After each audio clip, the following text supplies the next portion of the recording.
Dans cette leçon 7, on va continuer avec Matplotlib. On va voir les graphiques à barres, donc graphique à barres horizontale. On a bien sûr l'orientation verticale et horizontale. Euh, il y a des barres multi-séries, soit groupées ou empilées. Donc, ensuite, on va voir comment insérer des data frames, donc un cas réel, pour le visualiser sous cette forme de graphique. Ensuite, on va voir les autres représentations de graphiques à barres. Donc, on commence avec graphique à barres. Donc, ça, c'est un autre type similaire à l'histogramme qu'on a vu la leçon précédente. Sauf qu'avec l'histogramme, on affiche donc les abscisses donc il va représenter des nombres numériques, alors que dans le graphique à barres, donc il va représenter des catégories. Ok. Euh, Par défaut, donc c'est très simple pour afficher ce type de graphique. Donc on va créer des index et les valeurs.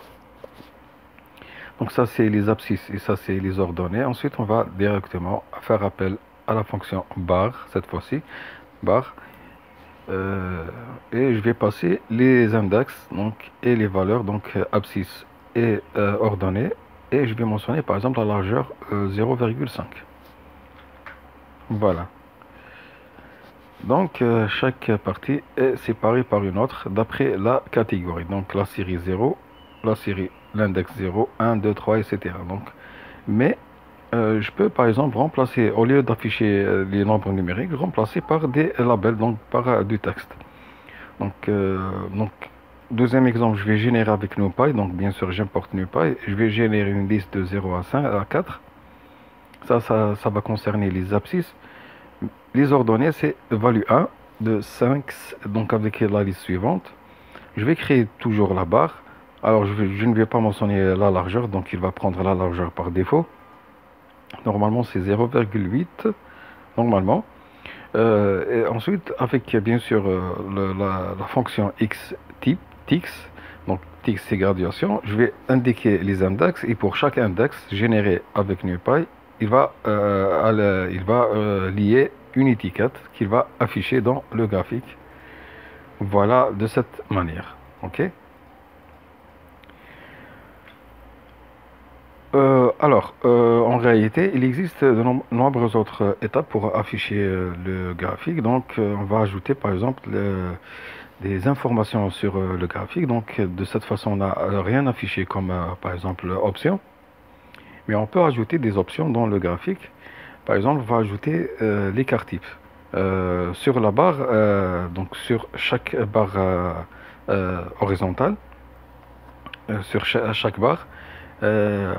Mais pour cela, on va utiliser un keyword arg, donc un argument de type keyword arg qui s'appelle IR.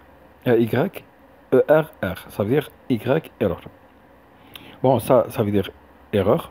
En général, on va afficher une sorte de variabilité ou d'incertitude pour chaque valeur ou pour chaque barre. On peut par exemple afficher l'écart type. Ok. Donc l'écart type tout simplement c'est l'écart entre la valeur et sa moyenne. Donc je vais utiliser cet argument, donc cet argument y r r, ça veut dire y error.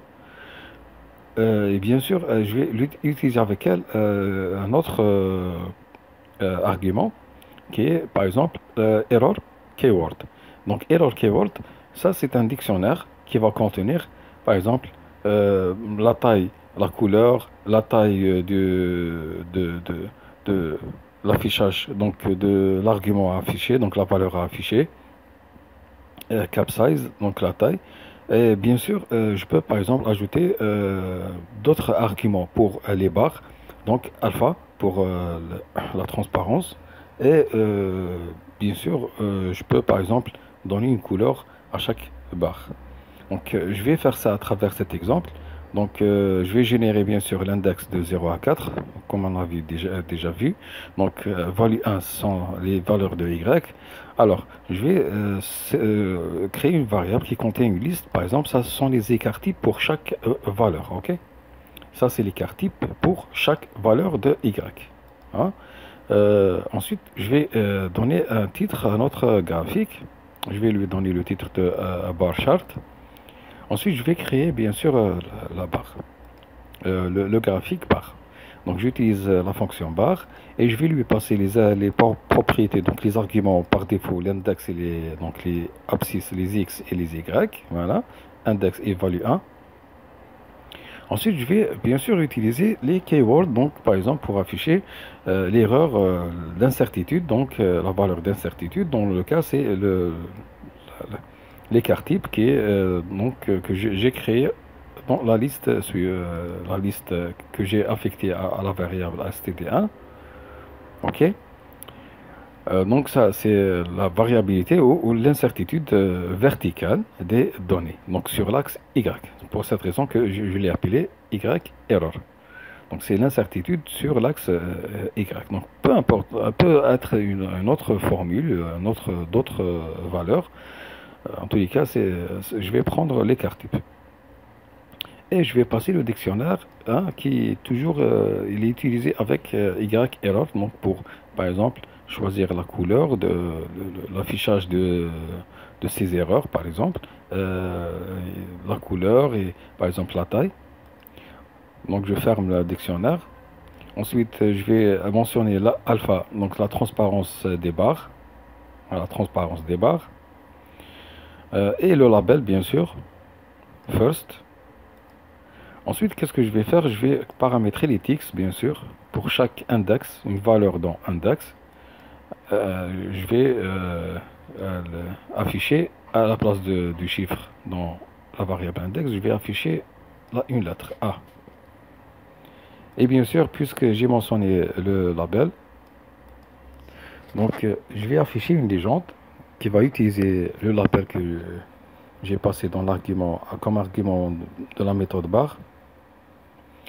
Donc il va afficher la légende et dans la position 2, donc localisation 2, ça veut dire la partie supérieure gauche du graphique. Donc je vais exécuter tout ça. Et voilà donc les Y error. Ça c'est la valeur. Donc bien sûr la valeur, la taille de chaque erreur, elle est différente. Par exemple celle-là elle est petite, celle-là elle est grande. Donc tout dépend de quoi? Tout dépend de bien sûr de l'écart type. Tout dépend de cette valeur. Ok? Donc et bien sûr la couleur et la taille, je peux les paramétrer ici. Ok? Donc la transparence, vous voyez que ce bleu n'est pas vraiment foncé, donc gaz alpha. Et le label first s'est affiché dans la partie supérieure gauche, localisation égale 2. Avec bien sûr les labels, les étiquettes pour chaque les étiquetages, plutôt les ticks. Voilà les graduations. Voilà, ça c'est concernant le graphique à barre verticale. Maintenant, on va voir les graphiques à barre horizontale. Alors, les graphiques à barre horizontale, c'est tout simplement la même chose, mais avec le sens horizontal. Alors, qu'est-ce que je vais faire? Je vais refaire la même chose. Donc, l'index, les abscisses et les ordonnées, donc toujours les erreurs, donc c'est l'écart type dans la liste, mentionné dans la liste, le titre du graphique, et je vais passer toujours, bien sûr, la fonction bar, mais cette fois-ci, je vais utiliser bar H, ça veut dire horizontal. Bien sûr, index et value. Cette fois-ci, je vais mentionner X error et non pas Y error, parce que ça va être l'erreur sur l'axe X, parce que le graphe, il est horizontal. Ensuite, erreur keyword, bien sûr, le dictionnaire qui contient les paramètres de l'affichage de l'erreur. Donc ça, c'est les valeurs de l'erreur, et ça, c'est la forme des erreurs qui vont être affichées. Donc, l'alpha toujours, et le label. La même chose avec les YTix. Cette fois-ci, je ne vais pas mentionner, donc je ne vais pas utiliser la fonction XTix. Je vais utiliser YTix. Hein? Ensuite, bien sûr, la légende, la localisation, c'est 5. 5, c'est normalement, voilà, 5 c'est ici. Dans la partie centre, droite. Donc vous voyez, le sens des barres, il est horizontal avec bien sûr les barres, les erreurs par exemple pour les afficher. Donc on va voir comment insérer des graphiques à barres multiséries. Multiséries, c'est ça. Donc j'ai plusieurs séries, j'aimerais bien les afficher. Le problème avec les barres multiséries, donc c'est l'espace. Par exemple, si je ne fais pas une manipulation, une petite manipulation, donc j'aurai par défaut j'aurai des barres qui peuvent être chevauchées ou écrasées ou masquées par d'autres barres. Donc pour éviter cela, donc je vais paramétrer la largeur des barres et l'espacement entre les barres. Ok? Grâce à la série passée. Donc c'est ça l'astuce. Donc pour créer des barres, donc des graphiques à barres multiséries avec Matplotlib, c'est-à-dire des graphiques qui comparent plusieurs ensembles, par exemple, de données pour les mêmes catégories, vous avez deux options principales. Donc soit les barres groupées, soit les barres empilées. Ok? Donc on a deux options.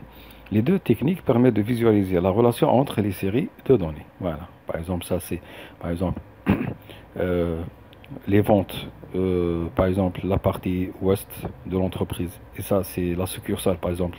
Ça, c'est la succursale ouest. Et ça, c'est la succursale est. Le nombre de ventes. Ça, c'est, par exemple, le nombre d'effectifs. Ou ça, c'est, par exemple, les achats, etc. Donc, c'est pour faire une comparaison entre les séries. Donc, on va commencer avec, bien sûr, le graphique à barre multisérie groupé. On va commencer par les grouper, ensuite on va voir empiler. Donc, groupé, ça veut dire mis côte à côte. Et empiler, ça veut dire l'un au-dessus de l'autre. OK? Donc, les graphiques à barre groupées placent les barres de chaque série côte à côte pour chaque catégorie. Donc, chaque catégorie, donc par exemple la catégorie 1, A, elle a deux barres côte à côte, B, C et D. OK? Mais le problème, c'est l'espace, bien sûr. Je peux avoir des barres chevauchées. Donc, pour cela, je vais suivre des étapes. Donc, premièrement, définir la position, donc les positions de chaque barre le long de l'axe X, bien sûr, la position de chaque barre. Ensuite, ajuster la largeur des barres pour qu'elles s'insèrent correctement. Donc, modifier la largeur des barres. Et bien sûr, décaler les positions pour que chaque série ait sa propre place. Donc, créer cet espace. Donc, qu'est-ce que je vais faire? Je vais créer, par exemple, toujours, je vais importer NumPy et Matplot, donc PyPlot. Je vais créer les abscisses, les X. Donc, je vais créer un tableau de array, donc un objet array, qui contient les valeurs suivantes, 1, 3, 5, 7. Ensuite, je vais créer le label donc, concernant les étiquettes pour chaque valeur de X. Donc le 1, il va être remplacé par le A, le 3 par le B, etc. Donc ça, normalement, c'est le nom des séries ou des catégories à afficher. Ensuite, qu'est-ce que je vais faire? Je vais créer deux séries, bien sûr, les Y. Ça, ce sont les Y de la première série, ça, c'est les Y de la deuxième série.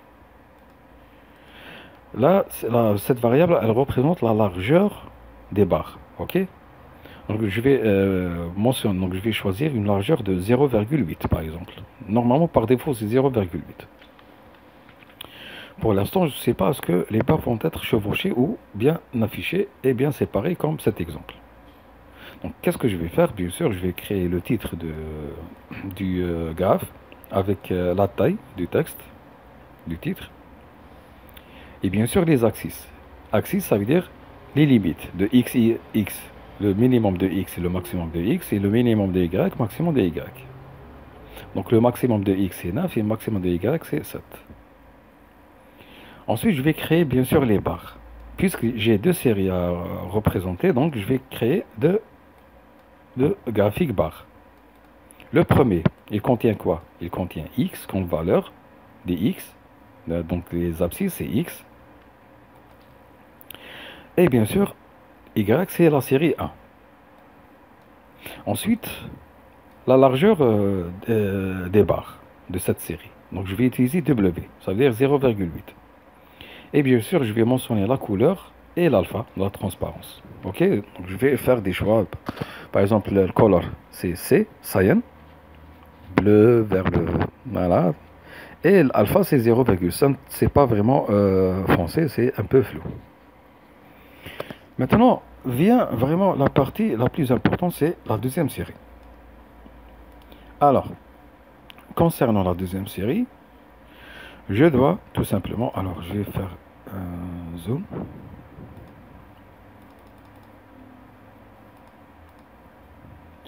Donc la première série, elle a X comme abscisse.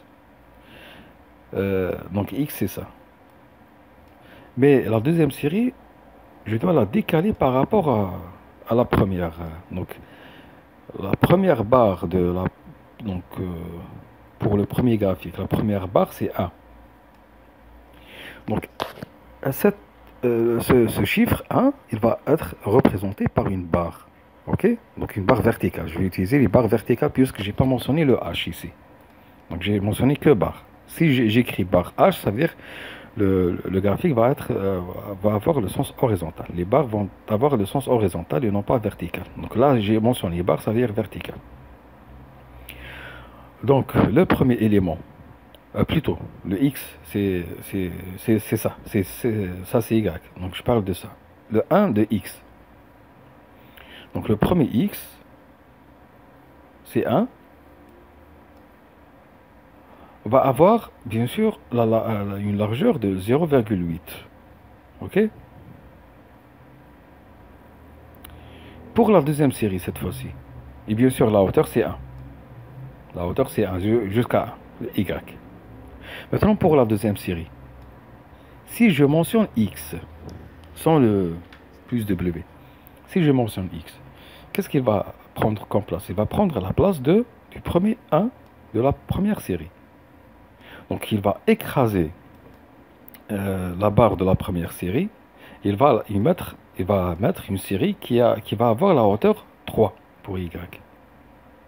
Parce que tout simplement, son X est le même, le X de la deuxième série est le même que le X de la première série. Pour éviter l'écrasement et le chevauchement entre les barres des différentes séries, donc je vais ajouter plus W. Ça veut dire quoi plus W? Donc, pour la deuxième série, son premier X, il va commencer à X plus W, donc plus la largeur de la première barre. Et de cette façon, je vais le mettre côte à côte. Ça veut dire qu'il va être collé, donc ça c'est X, le début c'est X. Bon, c'est pas le début, normalement c'est la moitié. Donc ça c'est X, 0,8, ça c'est 1, et 0,8 à peu près ici. Donc la première barre de la première série commence ici. À 1, plutôt, ça c'est 1. Ok? Ça c'est 1. Ensuite on va parler des étiquettes, c'est pas la même chose. Hein. Ça c'est 1. Donc si par exemple la deuxième barre, la barre du premier élément de la deuxième série est placée dans X, cette barre va écraser celle-là. Donc pour éviter ça, donc je vais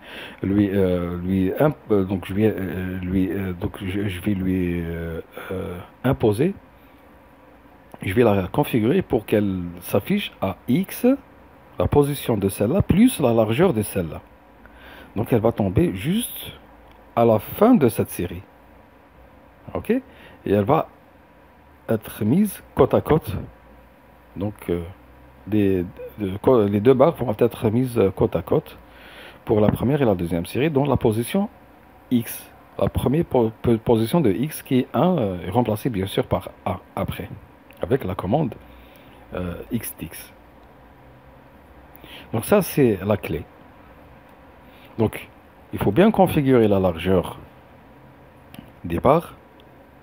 Il faut bien sélectionner la série des X et bien sûr ajouter toujours pour le deuxième graphique de la deuxième série, ajouter toujours la largeur des barres pour éviter le chevauchement. Donc je vais exécuter ce code.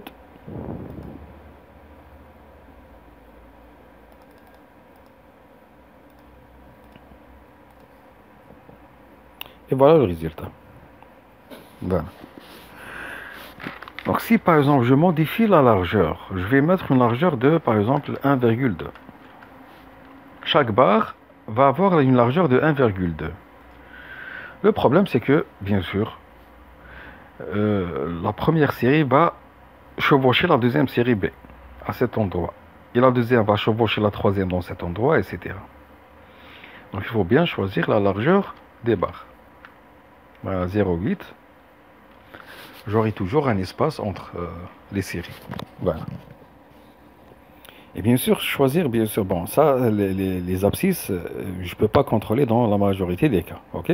Parce que ce sont des valeurs, par exemple, des valeurs expérimentales, donc je ne peux pas changer les abscisses, les valeurs des abscisses, sinon j'aurai des, je, je vais modifier les données, donc je vais avoir un résultat faux, ok? Donc il faut toujours jouer sur la largeur des barres et bien sûr sur cette partie plus W. Par exemple, si plus W est insuffisant, donc je vais par exemple mentionner, bon, en tous les cas, ça c'est plus W pour avoir des barres côte à côte, collées. Voilà, très bien. Sinon, je pourrais modifier l'échelle, voilà, je pourrais modifier l'échelle. Alors, ça c'est un exemple. On va prendre un deuxième exemple. Et bien sûr, pour les A, B, C, D, je vais tout simplement dans XTX, donc il y a une autre astuce, c'est le X plus W divisé par 2, pour avoir le A au milieu des deux barres. Ok? Donc c'est la largeur divisée par 2 plus le X. Et bien sûr, la label, c'est la liste qui contient les étiquettes, les catégories, le nom des catégories. Comme deuxième exemple, donc toujours, je vais prendre la même chose, mais cette fois-ci, je vais ajouter une troisième série. Donc, puisque j'ajoute une troisième série, donc je dois diminuer la largeur des barres, sinon j'aurai un problème. Donc, je ne vais pas choisir 0,8 parce que 0,8, elle était suffisante pour afficher deux barres côte à côte. Mais dans le cas où j'ai trois barres à afficher, donc je dois diminuer la largeur des barres. Voilà.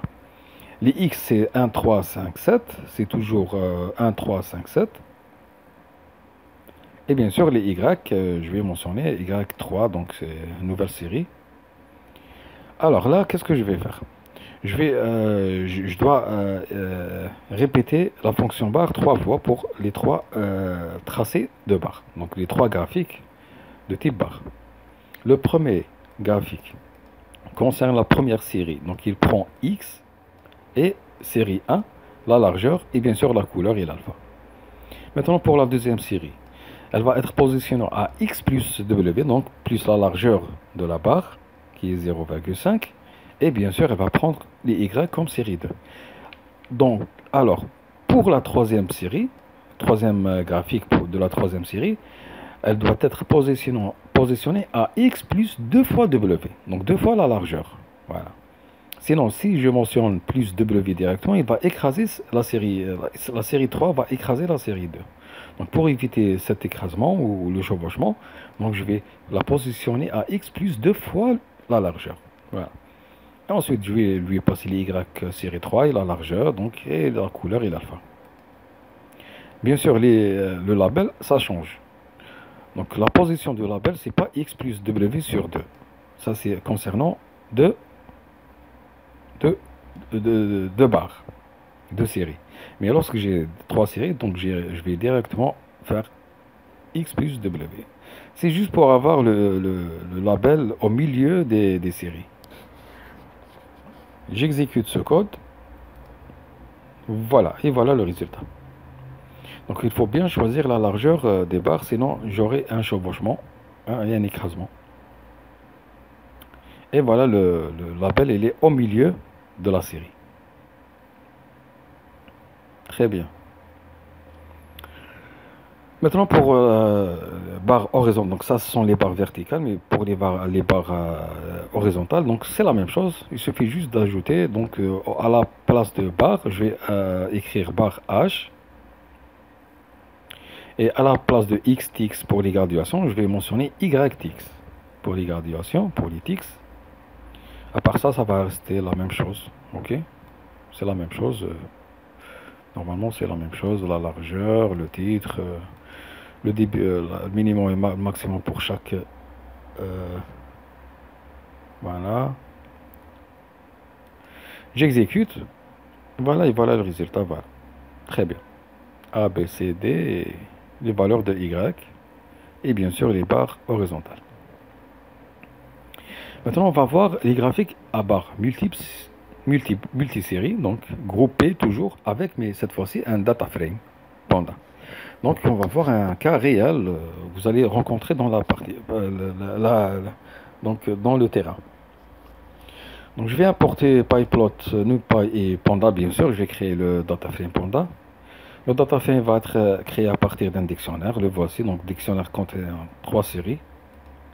Donc, ce sont des, bien sûr, séries multiséries. Donc, c'est un graphique à barre multisérie. Donc, 3 séries.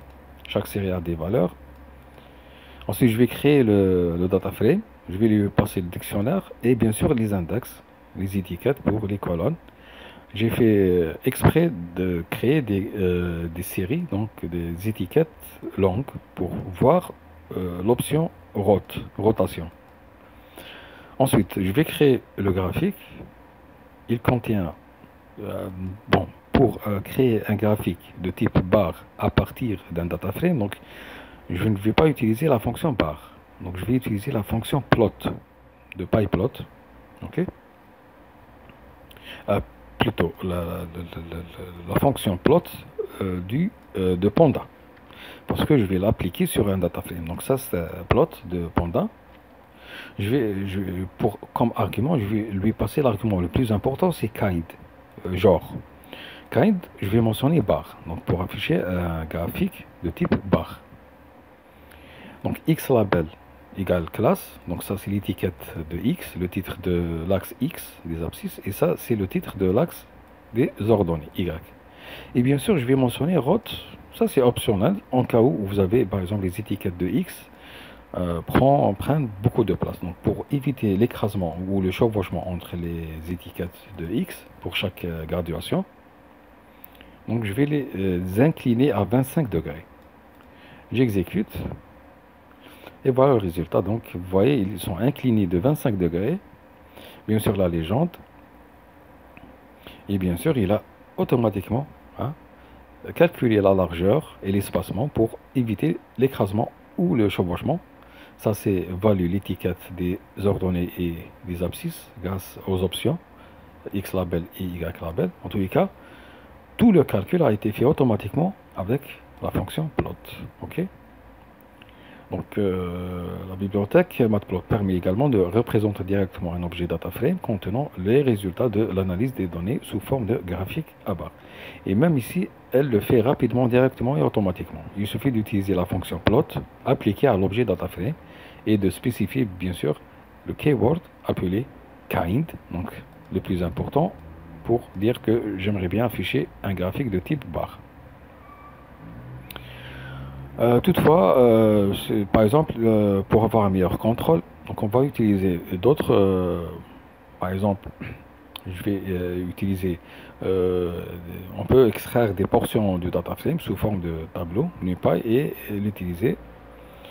En tous les cas, ce que je vais faire ici, donc je vais utiliser toujours la même série, le data frame avec les étiquettes, les index, ok, bon, les index, c'est l'étiquette des lignes, hein. Utiliser plot, mais cette fois-ci, je ne vais pas passer la barre. Je vais mentionner barre H. Donc, c'est pour créer, à partir d'un data frame, un graphique de type barre, mais cette fois-ci horizontal et non pas vertical. Donc, barre H. J'exécute, et voilà. Donc, j'aurai des barres horizontales à partir d'un data frame. Maintenant, qu'est-ce qu'on va faire? On va voir les graphiques, toujours à barre multisérie toujours, mais cette fois-ci empilés et non pas groupés, fusion, empilés, ça veut dire l'un au-dessus de l'autre. Donc, on va créer toujours trois séries, hein. On va créer les abscisses, donc c'est un P arrange, donc je vais générer des nombres de 0 à 3, donc 4 nombres. Ensuite, je vais utiliser, bien sûr, la limite des axes, x minimum, x maximum, y minimum, y maximum. Donc, le minimum, c'est moins 0,5, le maximum, c'est 3,5 pour le x, et 0 pour le y, et 15 pour le maximum pour le y. Le titre du graphique, comme d'habitude, je fais appel à barre 3 fois parce que j'ai 3 séries à afficher, mais cette fois-ci, non pas collées, mais empilées, l'un au-dessus de l'autre. Alors, pour le premier graphique, je vais lui passer index, toujours les séries des x, l'index, toujours. L'index, il est toujours répété dans les 3 barres. Mais je ne vais pas ajouter la largeur ou ajouter 2 fois la largeur pour éviter l'écrasement ou le chevauchement. Non. Je vais indiquer toujours le même x. Index, index, index. La série, série 1, série 2, série 3. Voilà. Jusqu'à présent, c'est logique. La couleur et l'alpha pour le premier. Mais pour le deuxième, je vais mentionner la même chose. Donc le premier, il va prendre les paramètres par normaux.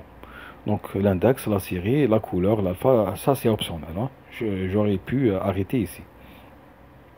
Mais le deuxième, il va prendre index et série. Série 2 bien sûr. La couleur et l'alpha, optionnel. Mais le plus important c'est ça. Je vais le mettre où? Donc je vais mentionner toujours bottom égale série 1. Ça veut dire quoi? Ça veut dire que série 1, la série 1 va se positionner, va être au-dessous, bottom, au-dessous de série 2. Donc série 2 va être au-dessus, sur la série 1. Pour la série 3, la même chose, mais bottom, je vais mentionner, donc les série 1 plus série 2 vont être positionnées au-dessous de série 3. Ou série 3 va se positionner au-dessus de série 1 et série 2. Ça, c'est les graduations. Donc, je vais remplacer les nombres de x qui sont de 0 à 3. Je vais les remplacer par janvier 23, février 23, mars 23 et avril 23. Et bien sûr, la légende, elle va avoir comme, par exemple, série 1, série 2, série 3, c'est logique. Et la localisation, donc je ne vais pas mentionner un nombre, mais je vais directement, explicitement indiquer la position upper left. Donc loc égale upper left, c'est 2 normalement. J'exécute et voilà le résultat. Donc l'un au-dessus de l'autre. La première c'est série 1, elle est au fond, elle est tout en bas. La deuxième c'est série 2 et la troisième c'est série 3. Je peux faire la même chose, mais de façon horizontale. Donc remplacer barre par barre H. Et la deuxième différence est button, au lieu de button, je vais mentionner left.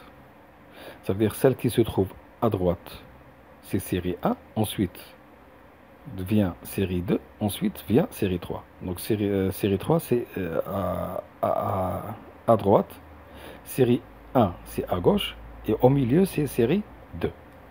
Donc je vais utiliser left égale, ensuite je vais mentionner qui va se trouver à gauche de série 2, donc c'est série 1. Et qui va se positionner à gauche de série 3, donc normalement c'est série 1 plus série 2. Toujours bien sûr pour les graduations et pour la légende. La légende, je vais mentionner la localisation lower right, donc en bas à droite. J'exécute et voilà le résultat.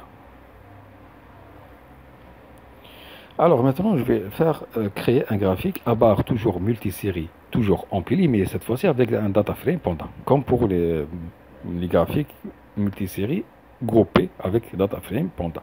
Cette fois-ci, je vais créer un graphique, bien sûr, multisérie empilé avec un data frame. C'est la même chose. Donc, je vais créer la série dictionnaire, je vais créer la série avec les index. Ensuite, qu'est-ce que je vais faire? Je vais toujours utiliser la fonction plot, le genre kind bar. Mais cette fois-ci, pour lui informer que je vais empiler et non pas grouper les barres, donc je vais utiliser staked égale true. Voilà. Staked égale true, ça veut dire que les barres vont être empilées l'un au-dessus de l'autre. La rotation, c'est 0, donc le X label et le Y label, voilà. J'exécute, et voilà, donc il a calculé tout seul, donc la largeur et l'empilement qui est au-dessus de l'autre, etc. Donc logiquement, c'est série 1, ensuite série 2, ensuite série 3 en vert. Voilà.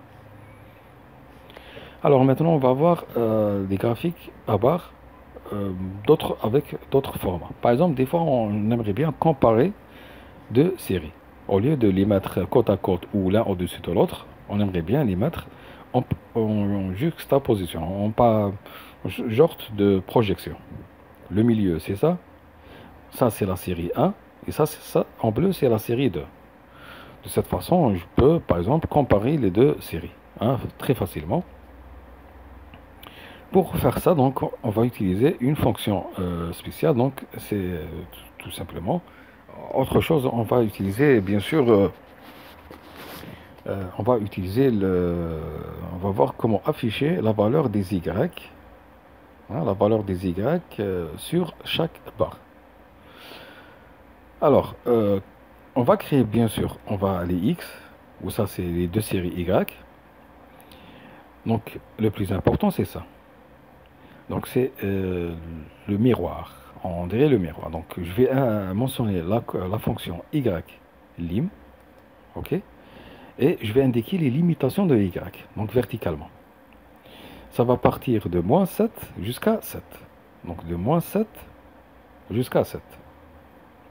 Le minimum, c'est moins 7, le maximum, c'est 7.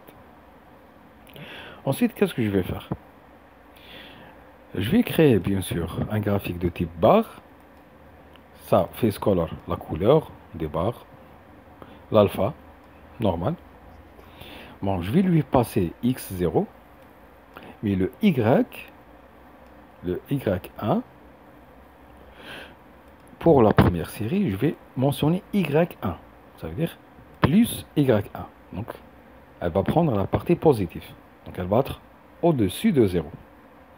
Par contre, la deuxième série, je vais lui passer toujours X0, mais le Y, je vais mentionner moins Y2. Donc, de cette façon, les barres vont être dans le côté négatif du 0 vers le bas.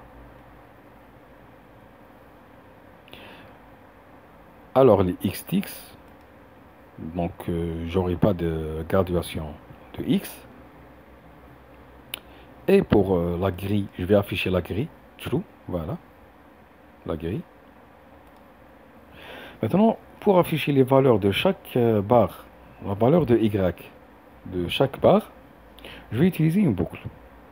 La première boucle concerne la première série, donc série A. Donc je vais créer deux variables temporaires, toujours avec for, donc for x et y in. Bon, zip x0, y1, ça veut dire qu'il va assembler chaque élément de x0 avec un élément de y1. Donc toujours avec le même index. Donc ça, x, ça commence de 0 à 8. Donc il va prendre le couple 0, 1. Ensuite 1, 3. Ensuite 2, 4. Donc chaque couple avec le même index, la même position. Il va les prendre. Ensuite, qu'est-ce qu'il va faire? Il va afficher un texte. Le texte, on a déjà vu ça. Donc pour afficher un texte sur le graphique. Donc pour afficher le chiffre, je vais prendre chaque couple de nombres, de x et y. Pour la première barre, son x c'est 0. Et le y c'est normalement, y c'est 1. Voilà. Ensuite, qu'est-ce qu'il va faire? Dans la fonction texte, bien sûr, on va paramétrer la position de du texte. Donc la position, ça va être toujours x, ça veut dire 0. Et le y, la position du texte verticalement, ça va être toujours y plus 0,2. On va le décaler un petit peu. Voilà. On va le décaler un petit peu pour ne pas qu'il soit sur la barre, pour éviter le chevauchement avec la barre. Euh, Qu'est-ce qu'il va afficher comme texte? Donc, tout simplement, il va afficher la valeur de y. Donc, j'ai mentionné une chaîne de caractères, entre guillemets, une chaîne de caractères pourcentage t. Ça veut dire, vous allez prendre la valeur numérique de y. Voilà. Et ça, c'est la position du texte. HA, ça veut dire horizontalement par rapport à ces deux coordonnées, donc au centre, et verticalement bottom. Ça veut dire que le bas du texte va être collé à cette position. La même chose avec deuxième série. Si j'exécute,